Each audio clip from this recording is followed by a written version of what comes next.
ఆమేన్. నీ పరలోకమైన జ్ఞానం దయచేయడయ్యా.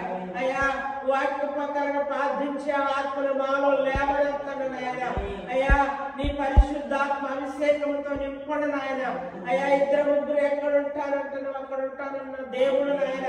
అయ్యా మా మధ్యలో మీరున్నారని నమ్ముతున్నాం ప్రభా, మాతో ఉన్నారని నమ్ముతున్నాం ప్రభా. నీకు వందనాలయ్యా. అయ్యా ప్రభా ఇప్పుడు నాయన నీ దాసుడు వాక్యములోకి వెళ్తున్నా నాయన, నువ్వే మాట్లాడయ్యా. నీ దాసుని శిరషట మరుపరుచుకొని నాయన అయ్యా కావాల్సిన వర్తమానం దయచేవని, నీ దాసు చుట్టూ నీ కంచె నీ కాపాడుంచమని యేసునామమున నామమున తండ్రి ఆమేన్. దేవునికి మహిమ కలుగును గాక. ప్రభు మిమ్మల్ని దీవించి ఆస్వాదించును గాక. కొద్దిసేపు కూర్చుందాం అందరం కూడా. ఉదయకాలం మరొక దేవుడు మరొక దినాన్ని మనకు దేవుడు ఇచ్చినందుకు ప్రభువుకి మహిమ ఘనత పొందునుగాక. ఈరోజు పరిశుద్ధ గ్రంథములో నుంచి నీతిమంతుడుకు కలుగు చూడండి. సామెతల గ్రంథము 12వ అధ్యాయం 21వ వచనం. నీతిమంతునికి ఆపదలు కలుగు చదువు. ఆమేన్. చిన్న ప్రార్థన. మహాపరిశుద్ధుడైన నా తండ్రి సయా, నీ దాసుని మరుగు చేసి నాతో నీ బిడ్డతో మాట్లాడమని, లైవ్లో ఉన్న వారితో కూడా మాట్లాడమని యేసుక్రీస్తు నామంలో ప్రార్థించి వేడుకుంటున్నాం తండ్రి. ఆమేన్. నీతిమంతుడికి ఏ ఆపద సంభవించదు. ఎవరంటే నీతిమంతులు ఎవరు అని మనం చూస్తే బైబిల్ గ్రంథంలో ప్రభువారిలో ఆయన పుట్టడములో ఆయన పుట్టే విధానం చూసినప్పుడు కన్యక గర్భంలో జన్మించిన వాడుగా ఉన్నాడు. ఆయన ఏ పాపం లేనివాడుగా ఉన్నాడు. నీతిమంతుడు ఎవరు ఒక్కడూ లేడు అని బైబిల్ వాక్యం తెలియజేస్తుంది. అందరూ పాపం చేసి దేవుడు అనుగ్రహించిన మహిమలోకి పొందలేకపోతున్నారు ఈ లోకంలో. కానీ నీతిమంతుడైన ప్రభు ఈ లోకానికి వచ్చి ఆయన మన అందరినీ నీతిమంతులుగా దేవుడు మార్చుతున్నాడు. గట్టిగా చేద్దామా? అందుకోసం నీతిమంతుడిగా చాలా మంది అనుకుంటారు. మన ఈ మధ్య ఒక సహోదరి ఉంటుంది నాతోటి, వారి భార్య భర్తలు ఇద్దరు కూడా చెబుతున్నారు, అయ్యా మేము కూడా ప్రభువుని నమ్ముకున్నాం కానీ ప్రభువు నమ్ముకొని ఒక 6 నెలలు మాత్రమే ఉండగలిగాం, కానీ మేము ఉండలేకపోతున్నాం. ఏమైతేంటమ్మా ఎందుకని ఉండలేకపోతున్నారంటే, వాక్యం చదువుతున్నప్పుడు నీతిమంతుడిగా ఉండాలనుకుంటున్నాను. నీతిమంతుడు అని చెబుతుంది. నీతిమంతుడిగా ఉండాలి, నీతిగా ఉండాలి, యథార్థంగా ఉండాలి, పరిశుద్ధంగా ఉండాలి, ఎలాంటి అపరితమైన మాటలు మాట్లాడకూడదు. పొరుగు చూసినప్పుడు, దేవుని యొక్క ఆజ్ఞలు చూసినప్పుడు ఆజ్ఞలు చాలా భయం వేస్తున్నాయి. పొద్దున్న లేతే చేసేది అదే కదా. పొద్దున్న చేస్తే అబద్ధం ఆడుంది, అబద్ధం ఆడకుండా ఉంటలేస్తామా? అబద్ధం లేకుండా జీవిస్తామా? ముందు పొద్దున్న లేతే అబద్ధమే కదా. మరి బైబిల్ ఏం చెబుతుంది? అబద్ధం ఆడకూడదు అంటుంది. నీటి వల్ల నీ పొరుగువారి మీద అబద్ధ సాక్ష్యం పలకొద్దంటుంది. నీ పొరుగువాడి మీద ఇల్లు ఆశించొద్దంటుంది. నీ పొరుగువాడి మీద నీ పొరుగువాడి దేనిని ఆశించొద్దంటుంది. బొమ్మో అంత కరెక్ట్గా ఉండాలండి వల్లగట్లేదయ్యా. అదేంటయ్యా చాలా ఈజీగా ఉండొచ్చు, మేము ఉండలేదా అని అంటే, పాస్టర్ గారు చర్చికి పోయి వచ్చాం, వాక్యం విన్నాం, ఈరోజు వాక్యానుసారంగా జీవించాలనుకున్నాం. అబ్బవాది ఏదో ఒక రీతిగా గొడవ, పక్కన వాళ్ళ ఇంట్లోనే దూరుతుంది, పక్కన వాళ్ళకన్నా మాకు గొడవ అవుతుంది, లేకపోతే నా భార్యలోనే దూరుతుంది, నాకు నా భార్యకు గొడవ అవుతుంది, లేకపోతే నా పిల్లల్లోనూ దూరుతుంది, లేకపోతే నాలోనూ దూరుతుంది.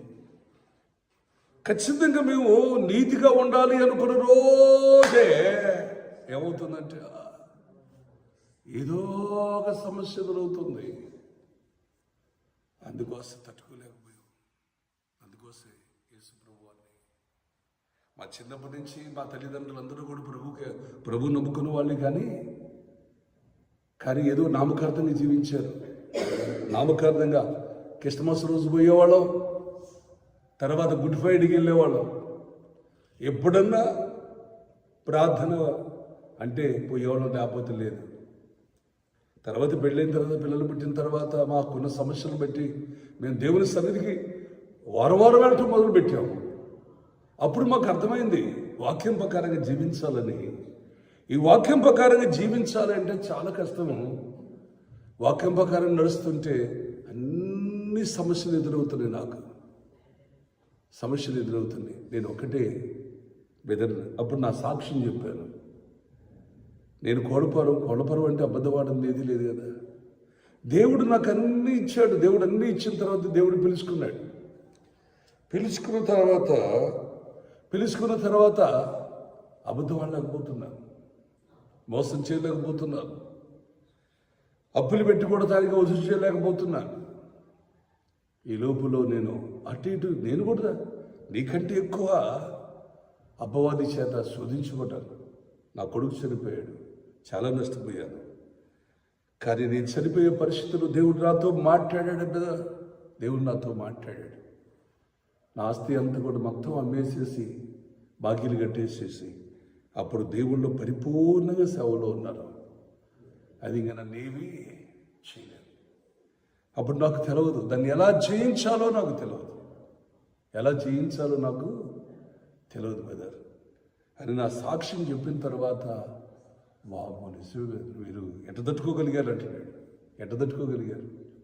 తట్టుకోవటం అనేది యేసు ప్రభు వారు ఆయన నీతిమంతుడు. ఆయనలో ఏ పాపము లేదు.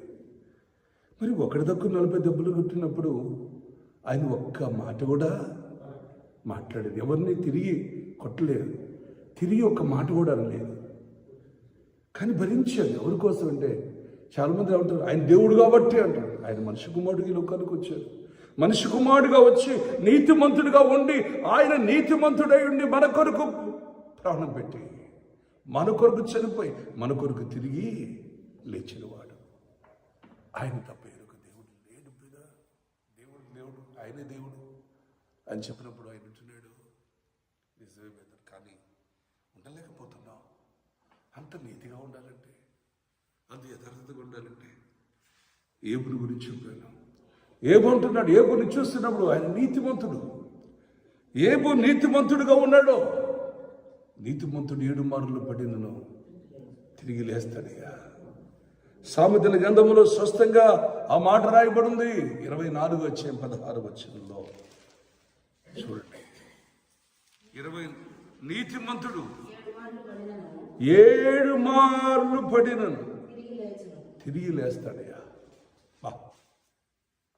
నీతిమంతుడు 7 మార్లు పడినను తిరిగి లేస్తాడు. ఏ ఆపద రానివాడు. నీతిమంతుడికి ఎప్పుడు కూడా ఆపద రానివాడు దేవుడు. చూడండి బైబిల్లో స్పష్టంగా రాయబడింది. నీతిమంతుడిని ఎప్పుడు కూడా దేవుడు చెబుతున్నాడయ్యా. నీతిమంతుడిని ఎప్పుడు ఆయన 2వ వచనం చదవండి. 2వ వచనం 10వ అధ్యాయం 2వ వచనంలో చూస్తే నీతి మరణము నుండి రక్షించును. ఈరోజు సజీవులుగా ఉన్నారంటే నీతి ఏం చేస్తుంది? మరణము నుండి రక్షిస్తుంది. నీవు చూసినప్పుడు నీతిమంతుడుగా ఉంటున్నప్పుడు నీతిమంతుడు ఎప్పుడు కూడా పడిపోవడానికి అవకాశం లేదు. ఎప్పుడు యేసుక్రీస్తునందు విశ్వాసం ఉంచి ఉన్నావో, ప్రభునందు విశ్వాసంగా మార్చబడి ఉన్నావో అప్పుడే నీతిమంతుడిగా మార్చబడ్డావు. రోమిలి రాసిన పత్రిక 5వ అధ్యాయం జాగ్రత్తగా గ్రహించు. 5వ అధ్యాయంలో స్పష్టంగా రాస్తాడు నీతిమంతుడు విశ్వాసము ద్వారాగా. 5వ అధ్యాయం మొదటి నుంచి మనం చూస్తే కొన్ని విషయాలు మనం చూస్తే అక్కడ అంటాడు, విశ్వాసము మూలముగా మనము నీతిమంతులుగా మనము తీర్చబడి యేసుక్రీస్తు ద్వారా ఆమేన్. నువ్వు ప్రభువునందు విశ్వాసం ద్వారా ప్రభువుని నమ్మటం వలన ఆయన కొద్ది నమ్మకం ఉంచటం వలన నువ్వు నేను ఏమవుతున్నావు? నీతిమంతులు అవుతున్నా. నీతిమంతులుగా ఉండటం ఆశీర్వాదం. సదోగమని చెప్పాడు. సదోగమలో 10 మంది నీతిమంతులుంటే ఏమైపోయి దేవుడు ఏం చేసేవాడు? ఆ పట్టణాన్ని నీతిమంతుడిగా ఉండటం అనేది చాలా తేలికే, చాలా కష్టం కూడా. యాక నీతిమంతుడిగా ఉండటం అనేది కష్టమా తేలిక? చెప్పరేంటి? అక్కడ నీతిమంతుడిగా ఉండటం కష్టమా తేలిక? నీతిమంతుడిగా ఉండటం కష్టం కాదు, తేలిక, చాలా తేలిక. ఎందుకని? నీతిమంతుడిగా ఉండటం అనేది చాలా మందిగా అనుకుంటారంటే నీతిమంతుడిగా ఉండటం అనేది అమ్మో నీతిమంతుడిగా మనం ఉండలేవయ్యా, దేవుడుగా ఉంటే ఉన్నాడు కదయ్యా మనం ఏడు. నాకు అర్థం కావట్లేదు. ఏం చేయాలి? కష్టపడమంటున్నాడు. ఉదయం లేదని మన పని మనం చూసుకుంటే మన కష్టార్జిత వరకే తీసుకోవాలి. ఎవరికి కూడా అన్యాయంగా మనం చేయకూడదు, ఎవరికి కీడు చేయకూడదు, ఎవరికి మనం ఆశించకూడదు.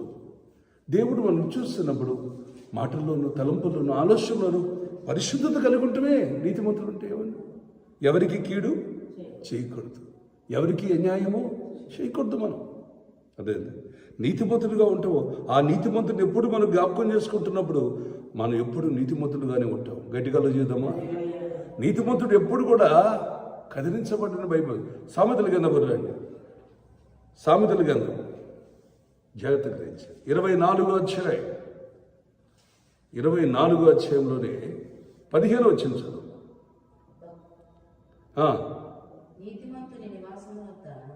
భక్తిహీనుడు ఒకసారి చదువు.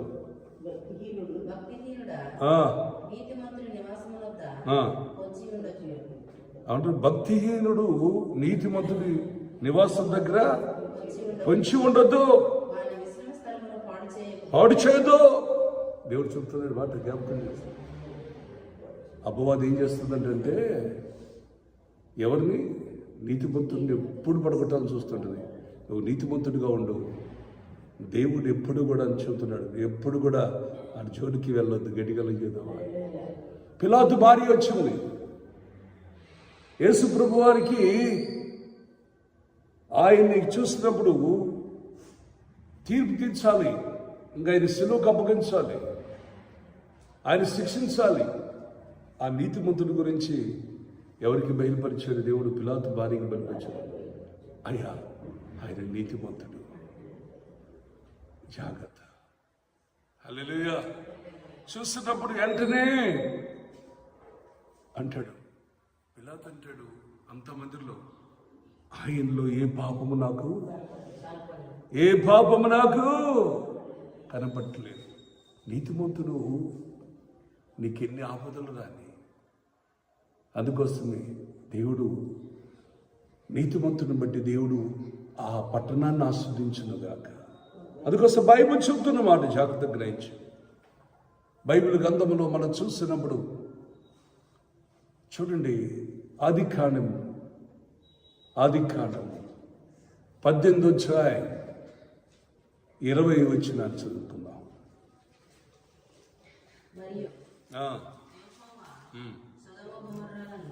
సొదొమ మొర గొప్పది గనుకను దాని పాపం ఎలా ఉందంటండి? బహుభారమైనది.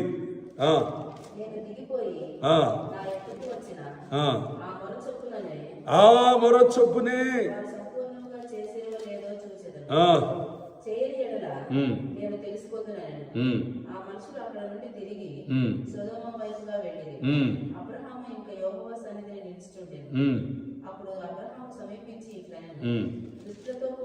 దుష్టులతో కూడా నీతిమంతులను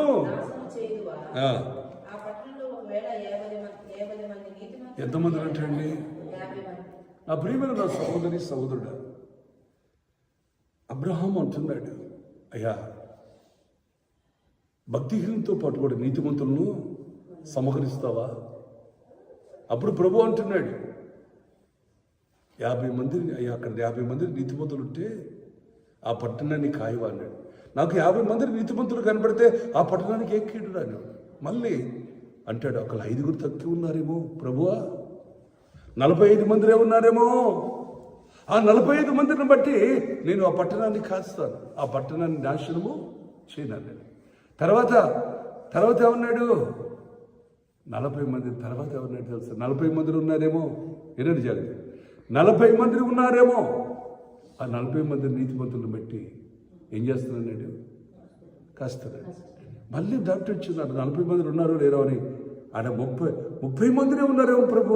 ఆ 30 మందిని పెట్టండా ఆ పట్టణాన్ని కాపాడయ్యా అన్నప్పుడు అక్కడ మళ్ళీ 30 మంది ఉంటే నేను కాస్తాను. ఆయనకి ఎలా ఉంది అక్కడ ఎంతమంది నీతిమంతులు ఉన్నారని, ఎంతమంది ఉన్నారని ఆయనకి తెలుసు. లాస్ట్కి 10 మందిని కోరాడు. ఎంతమందిని? 10 మందిని నీతిమంతులు ఉంటే ఆ పట్టణాన్ని నేను కాపాడుతున్నాయి అన్నాడు. నా ప్రియమైన దేవుని బిడ్డ, అక్కడ ఎవరు లేరు, 10 మందిని కూడా నీతిమంతులు లేరు. ఆ పట్టణం ఏమైపోయింది? దేవుడు చూసిన లోతు కుటుంబం మాత్రమే బయటకు వచ్చింది. అక్కడికి తన భార్య కూడా వెనక తిరిగి చూసి ఉపస్తంభంగా మారిపోయింది. నేను ఆ సొదొమొరికి వెళ్ళినప్పుడు, యెరూషలేము వెళ్ళినప్పుడు, ఆ సొదొమ దగ్గరికి వెళ్ళినప్పుడు ఇదే సొదొమ ఇదంతా తగలబెట్టింది. ఇదంతా కూడా చూసినప్పుడు ఇప్పటికి కూడా సారలు అలాగనే ఉన్నాయి, బండలు కూడా కాలిపోయి ఉన్నాయి, అగ్ని గంధకాలు పడ్డాయట. దేవుని స్తోత్రం కలుగుగాక. నా ప్రియమైన దేవుని మీద ఒకటే గుర్తుంచుకో, నీతిమంతులు 10 మంది నీతిమంతులు ఉంటే దేవుడు ఇప్పటికి కూడా సొదొమ ఇక్కడ ఉండేది. హల్లెలూయా. నువ్వు నీతిమంతుడిగా ఉందువు గాక. నువ్వు నీతిమంతుడిగా ఎన్ని శ్రమలు వచ్చినా, ఎన్ని కష్టాలు వచ్చినా, ఎన్ని బాధలు వచ్చినా ఎలా ఉండాలంటే నీతిమంతుడిగా ఉండు. నీతిమంతుడిగా నువ్వు ఉంటున్నప్పుడు ఏమాత్రం కూడా నిన్ను విడిచిపెట్టే దేవుడు కాదు. నీతిమంతుడు ఎప్పుడు కూడా దేవుడు ఏం చేస్తాడంటే నిత్యము జ్ఞాపకములు ఉంటాడట. ఎవరికి జ్ఞాపకంలో? దేవునికి జ్ఞాపకంలో ఉంటాడట. నీతిమంతుడు ఎప్పుడు కూడా జ్ఞాపకం చేసుకుంటూ ఉంటాడంట. చూడండి 112వ కీర్తనలో 6వ వచనంలో స్పష్టంగా రాయబడింది. స్పష్టంగా రాయబడింది. ప్రభు ఎప్పుడు నీతిమంతుడిని ఎప్పుడు జ్ఞాపకం చేసుకుంటాడు. నీతిమంతుడు ఎప్పుడు జ్ఞాపకం చేసుకుంటాడు. చదవండి. జ్ఞాపకములో ఉంటాడట. హల్లెలూయా. నీతిమంతుడు ఎప్పుడు కూడా ప్రభు అయిన యేసు ప్రభు వారికి నీతిమంతుడు ఎప్పుడు జ్ఞాపకములో ఉంటాడంట. మరి నీతిమంతుడిగా ఉండటానికి నువ్వు ఇష్టపడవా? నీతిమంతుడిగా ఉండు. ఎన్ని ఆపదలు వచ్చినా, ఎన్ని కష్టాలు వచ్చినా, ఎన్ని ఇబ్బందులు వచ్చినా నీతిమంతుడిగా నువ్వు ఉండు. ఎప్పుడు నిన్ను దేవుడు జ్ఞాపకం చేసుకోవటమే కాదు, నీతిమంతుడిని ఎప్పుడు దేవుడు విడిచిపెట్టే దేవుడు కాదు. హల్లెలూయా. చూసినప్పుడు నీతిమంతుడు ప్రాణం తీయటానికి కూడా అధికారము లేదు. చూసిన నీతిమంతుడు పడిపోయినా తిరిగి లేపే దేవుడు. నువ్వు నీతిమంతుడిగా ఉండు, అది ఆనందం. చూడండి, తప్పు చేసేవాడు భయపడుతూ ఉంటాడు. తప్పు చేయనివాడు ధైర్యంగా ఉంటాడు. అవునా? తప్పు చేయనివాడు ధైర్యంగా ఉంటాడు. అందుకోసమే నాకు అనిపిస్తుంది శత్రువుకు మిస్సంగా అభిందుగోలు గురించి ఆ అగ్నిగుండంలో వేస్తున్నా కూడా వాళ్ళకి భయము లేదు, రొమ్ముర్చుకొని నిలబడ్డారు వాళ్ళు. ఎందుకంటే చూస్తే రాజు కోపం వస్తుంది. ఆ రాజు కోపం వస్తుంది. చూసినప్పుడు అగ్నిగుండంలో పడి తిన్నా కూడా, రాజా మేము మాత్రం ప్రతి ముఖం మా దేవుడు అగ్నిగుండంలో నుంచి కూడా రక్షించగల సమర్థుడు. నీతిమంతుడు అంటే చూసినప్పుడు అగ్ని వాళ్ళు ఏమీ చేయలేదు. ఆ అగ్నిగుండంలో నుంచి సురక్షితంగా బయటకు వచ్చిన వారు, సింహము బోరులో నుంచి కూడా చూసినప్పుడు దానియేల్ అందుకొస్తున్నాయి. నోవాహు నీతిమంతుడుగా ఉన్నాడు, దేవునితో నడిచిన వాడుగా ఉన్నాడు. దేవునితో నడు. నువ్వు ఎప్పుడు నీతిమంతుడిగానే ఉంటావు. గట్టిగా చేద్దామా? నీతిమంతుడిగా ఉంటావు. నీతిమంతుడు కలుగు ఆపదలు అనేక వస్తాయి. 34వ కీర్తనలో 19వ వచనంలో అంటాడు.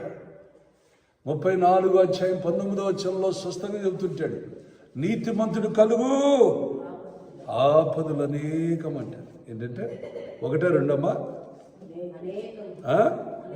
అనేకములు అంట. గట్టిగా చేద్దామా?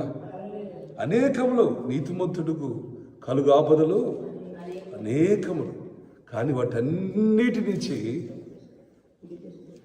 నేను విడిపించే దేవుడు. నీకు ఆశ్చర్యం అనిపిస్తుంది.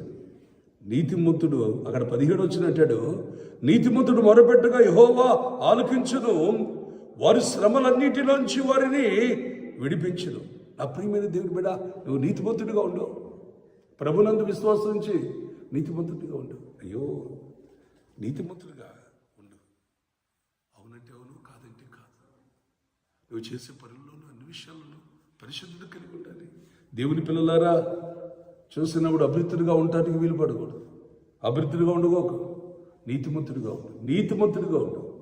నీతిమంతుడు కలుగు ఆపదలు అనేక వచ్చినా కూడా నీతిమంతుడిని ఒకటి మాత్రం కూడా ఎన్ని ఆపదలు, అందుకోసం నీతిమంతుడు కలుగు ఆపదలు అనేక వాటన్నిటి నుంచి యెహోవా నిన్ను విడిపించునుగాక. అక్కడ 21వ అధ్యాయం కిందలో అంటాడు, నీతిమంతుని దేశించేవారు అపరాధులుగా ఇస్తారంట. ఎప్పుడైనా సరే నువ్వు నీతిమంతుడుగా ఉంటున్నావు అనుకో, జాగ్రత్త గ్రహించు.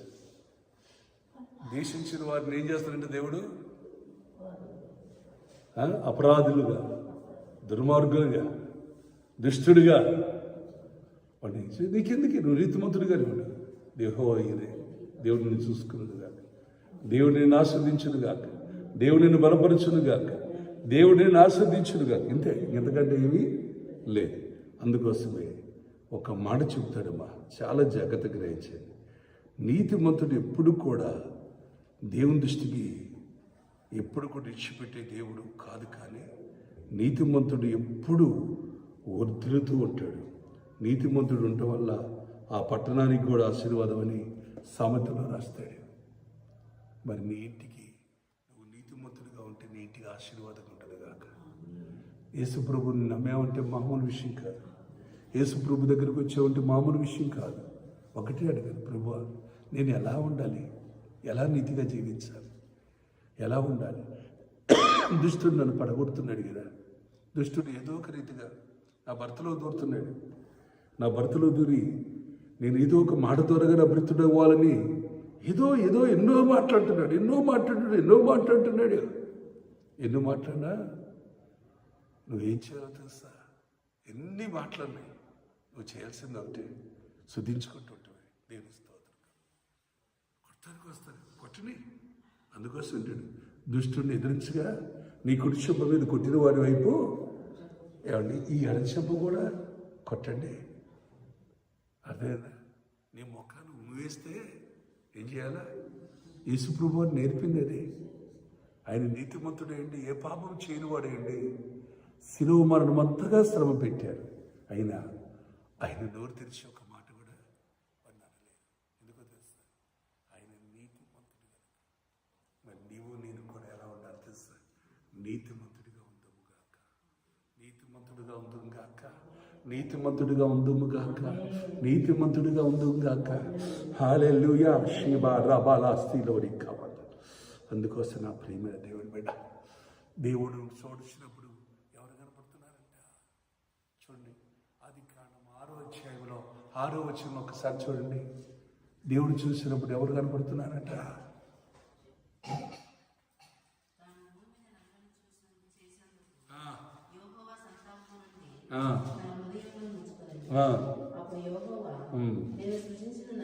నేను సృజించిన నరులు, జంతువులను, పురుగులను, ఆకాశ పక్షులను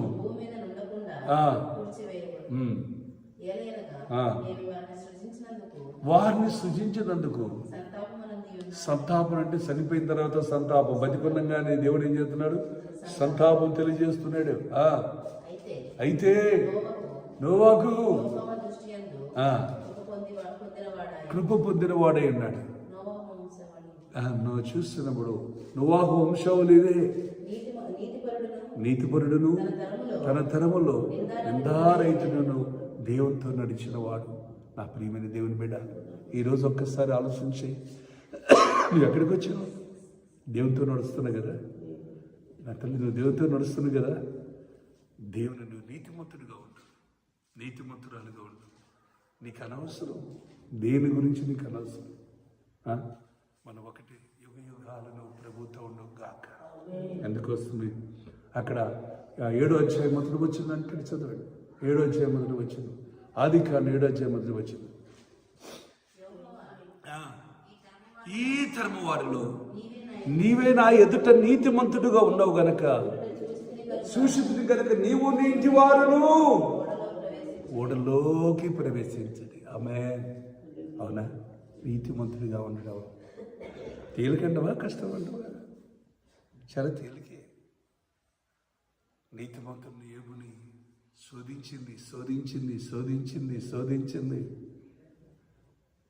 లాస్ట్కి తన కుమారులు చనిపోయారు, తన భార్య దూషించింది, తన స్నేహితులు దూషించారు, లాస్ట్కి తన శరీరంలో కూడా ఆరోగ్యం క్షీణించిపోయింది. కానీ ఆయన యథార్థతను వదలలేదు, ఆయన నీతిని వదలలేదు. ఇంకా నీతి ఎక్కువైపోయిందంట. గట్టిగా చెప్పండి. శ్రమలు వచ్చినప్పుడు, కష్టాలు వచ్చినప్పుడు, ఇబ్బందులు వచ్చినప్పుడు నీ నీతిని ఇవ్వాలంటే రెట్టింపు అవ్వాలి. అంతేకాని నువ్వు పడిపోకూడదు, ఏమాత్రము పడిపోకూడదు. అందుకోసం నీ జీవితంలో ఒకటే గుర్తుంచుకో, భక్తిహీనుడు పడిపోతే తిరిగి లేపుతాడని దేవుడు చెప్పలా. నీతిమంతుడు పడిపోతేనే, నీతిమంతుడు మాత్రమే తిరిగి లేస్తాడన్నాడు. చూడండి అక్కడ అంటున్నాడు. ఏమన్నా నీతిమంతుడు, మళ్ళీ ఒకసారి 12వ అధ్యాయం 21 వచ్చిన చూద్దాం. ఏ ఆపద సంభవించదు, భక్తిహీనుడికి తో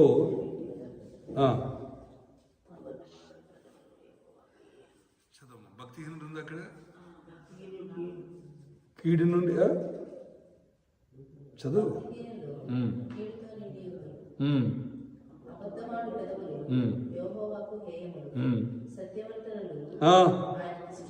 ఆయనకి ఇష్టం. సత్యవంతులు ఆయనకి ఇష్టం. భక్తిహీనుడు ఎప్పుడు ఏమి సంభవించిందో వారికి తెలియదు. అందుకోసమే ఒకటి, నువ్వు భక్తిహీనుడు గురించి ఎప్పుడు ఆలోచించవు. నా ప్రియమైన దేవుని బిడ్డ చూడండి, 10వ అధ్యాయం 24 వచ్చింది చూడండి. 24 సామెతలు. భక్తిహీనుడు దేనికి భయపడునో ఆమె కుక్కను చూసి భయపడతాడు, పిల్లిని చూసి భయపడతాడు. మన కరోనా వచ్చినప్పుడు కూడా ఏమైపోయాడు? ఏమా భయపడ్డారు. అమ్మ ఏమైందో నా ఫ్రెండ్ ఒక ఆయన ఉన్నాడు. ఆస్తి చాలా ఉంది. హాస్పిటల్కి పోతే కొద్ది క్యాన్సర్ ఏమయ్యా, కొద్ది కండ పైకి పంపిస్తున్నారు, కొద్ది పరీక్ష చేస్తే అది ఏదైంది తేలింది అన్నాడట. అన్నారు కల్లా క్యాన్సరా అని చెప్పేసి ఇంటికి వచ్చి మందాకి చెప్పి, అర్థమైందా? భక్తిహీనుడు దేనికి భయపడతాడో అదే వాని మీదకి వచ్చేస్తుంది. నువ్వు నీతిమంతుడు, నువ్వు భయపడాల్సిన అవసరము లేదు. నీతిమంతుడు ఎప్పుడూ నిత్యము ఆయన జ్ఞాపకములు ఉంటారంట. 21 వచ్చే 10వ అధ్యాయం 21 చదవమ్మా. నీతిమంతుడి పెదవులు అనేకులు ఉపదేశించే వరకు ఉండాలి. ఆమేన్.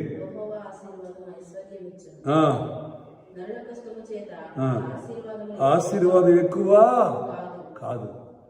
ఇంకా ఉన్నాడు 24 కింద చూడండి. నీతిమంతులు ఆశించినది దొరుకును, నీతిమంతులు ఆశించినది వారికి దొరుకును. నీతిమంతులు నిత్యము నిలుచు కట్టడం వలె ఉండరు. గట్టిగా చేద్దామా. నీవు నీతిమంతుడిగా ఉండు, నువ్వు నీతిమంతురాలుగా ఉండు. నీ ఒకరి గురించి నీకు అనవసరం అమ్మా, ఒకరి గురించి నీకు అనవసరం. నువ్వు కరెక్ట్గా ఉండు, నువ్వు పరిశుద్ధంగా ఉండు. నా ప్రభు నీతిమంతుడు గనక మనము కూడా నీతిమంతుడే ఉండాలి. మన ప్రభు పరిశుద్ధుడు గనక నేను పరిశుద్ధుడే. అదే ప్రభువే చెప్తాడు, నేను పరిశుద్ధుని గనక నువ్వు పరిశుద్ధంగా ఉండు, నేను నీతిమంతుడి గనక నీవు నీతిమంతుడిగా ఉండు. అంతే. ఈరోజు ఒకసారి ఆలోచన చేయి. నీతిమంతుడు ఎన్నిసార్లు అంట, నీతిమంతుడికి ఏ ఆపద సంభవించదు. నీతిమంతుడిగా ఉండు. ఏ ఆపద నీకు సంభవించుకుండుగాక, ఏ కీడు నీకు రాకుండుగాక, ఏ తెగులు నీ గుడారం మీదకి సమీపించుకుండుగాక. దేవుడు ఆయన కృపతో నింపునుగాక. మరి ప్రార్థన చేసుకుందామా. మా పరిశుద్ధుడైన నా తండ్రి యేసయ్యా, నీకు వందనాలు చెల్లిస్తున్నాను. ఈ లోకములో ఒక్కడు నీతిమంతుడు లేడు. ఒక్కడు నీతిమంతుడు లేడు.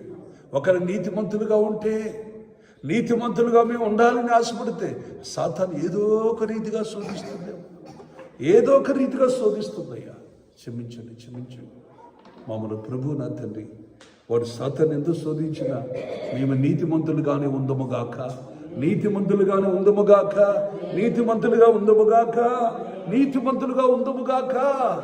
ప్రభు నా తండ్రి ఒక సమ్మ మీద కొట్టుకుంటే రెండు సమ్మ మీద చూపించుగాక. ప్రభునాథాన్ని ఎవరిది ఆశించుకుని ఉందుముగాక. ప్రభునాథాన్ని నీకుందరా తెలుసు. సుధోగుమ్మంలో 10 మందిని నీతిమంతులు ఉంటే ఈరోజు ఆ పట్టణము కాపాడబడింది. కానీ ఒక్క 10 మందిని లేకపోవడం వల్ల ఆ పట్టణము తగలబడిపోయింది. అయా అగ్ని గంధకాలతో కాల్చివేయబడింది. మనుషులు కూడా మొత్తం కూడా ఈరోజు అక్కడికి ఏమీ లేదు. ప్రభువా క్షమించమని ప్రార్థిస్తున్నాను. మా గ్రామం రక్షించబడాలి, మా దేశం రక్షించబడాలి. అనేకులు ప్రభునందు విశ్వాసం నుంచి నీతిమంతులుగా మార్చబడాలి. అందరూ నీతిమంతులుగా ఉందురుగాక. నా తండ్రి భక్తిహీనులుగా నామకార్థంగా ఉండకూడదు నాయనా. అయా నీకుందులా చేస్తూ పడితూ లేవద్దు నాయనా. నీతిమంతులు 7 మార్లు పడిన తిరిగి లేపే దేవుడు కనుక నాయనా నీతిమంతులు ప్రతి ఒక్కరిని నీతి మార్గంలో, క్రీస్తు మార్గంలో నడిపించమని ప్రార్థిస్తున్నాను. నీతిమంతులుగా ఉండటకు సహాయం చేయమని ప్రార్థిస్తున్నాను. ప్రత్యేకమైన ఆశీర్వాదం దయచేసి మీరు మహిమ పొందమని, కీడిని తప్పించి మేలు చేసి అయ్యా నీకుందున్నాను. అయ్యా ఉపవాసం ఉండి ప్రార్థన చేసిన బిడ్డలందరినీ దీవించండి. ఈ ఉదయకాలంలో లైవ్లో ఉంటున్న వారిని, ఇక్కడున్న ప్రతి ఒక్కరిని ఆస్వాదించి మీరు భయం పొందమని ప్రార్థిస్తున్నాను. నీతిమంతులు నిత్యము జ్ఞాపకములు ఉందన్నారు. నిత్యము నీతిమంతులు జ్ఞాపకం చేసుకుంటూ భక్తిహీనులు కూడా నీతిమంతులుగా మార్చి, పాపులను నీతిమంతులుగా మార్చి, నీ యందు విశ్వాసం ఉంచిన వారిని నీతిమంతులుగా మార్చమని యేసు నామములో ప్రార్థిస్తూ దీవిస్తున్నాను తండ్రి. ఆమేన్. God bless you. నీ బిడ్డలు దీవించునుగాక. చేయమా